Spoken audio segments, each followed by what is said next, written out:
Pastaj, përqon mesazhe. Kjo përqon mesazhe për ata që kanë pretendime ndaj territorit të qoftë anëtarëve drejt për drejt NATO-s apo shteteve aleate, siç jemi ne me SBA, apo edhe me partnerë tjerë që kemi nënshkruar marrëveshje, atëherë çon një mesazh. Se këtu nuk janë të cënueshme bashkë lehtë. Dhe Kosova pra përfiton këtu, qoftë në përgatitjen e trupave të veta, dhe të bërën sa më të ndërveprueshme me forcat të NATO që të jenë pjesë operacioneve në mbështetje së paqes, qoftë në analizën e atij hendekut, gap analyze, mes asaj çfarë ka dhe çfarë duhet të arrijë për të qenë pjesë e ndërveprueshme, full e ndërveprueshme, plotësisht e ndërveprueshme me aleatët në NATO dhe shtetet partnere për të mbështetur paqen në botë. Kjo është një rrethone mirë, pastaj edhe na ka edhe përfitimet ekonomike. Sepse këto qëndrime brenda imponojnë, sjellin përfitimet e veta, mos futen tash në ato kalkulime që nuk janë për këtë natyrë të biseduit, dhe ka mundësi pastaj edhe për përmirësim të infrastrukturës, sepse duhet jemi, shife, NATO-ja nuk është vetëm organizatë ushtarake, është edhe politike. Pra, afekton me njëherë dhe proceset politike brenda qeveritare. Mos harroni se përballja e parë dhe vështirësia e parë që kanë hasur në Kosovë është për shembull infrastruktura hekurudore, që se ka Kosova, dhe vështirëson transportin e mjeteve luftarake e tjera. Që ta imponon tani ti me investu sa më shpejt, me kriju këtë, sepse Defenderi është çdo 3 vit. Masnej është çështja e projekteve rrugore. Të gjitha janë pa përfunduara, kjo nxjerrën pa 5 vite dështim të mos investimit dhe përfundimit projekteve rrugore, që janë buxhete të zotuara, nuk janë projekte të reja. Dhe ky fakt që janë pa përfunduara e pa fuqizon. Imagjinoni veç shkurën Gjakov sot, rrugën Dolskrin.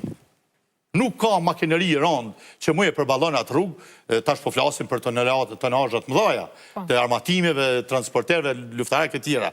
Pra, gjitha këto nxjerrin pa shumë tmeta, shumë mangësi që i ka sistemi në Kosovë dhe për cilat duhet përkushtohet tarnjetutje qeverit. E në një situatë të tillë bëhet imperativ për mbyllja procesit të krijimit të institucioneve stabile sa më shpejt.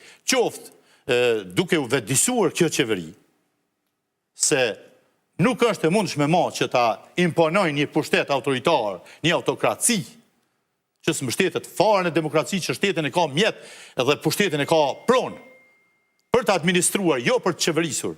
Nuk ka ndodhur qeverisje këto vite, nuk po ndodh as tani.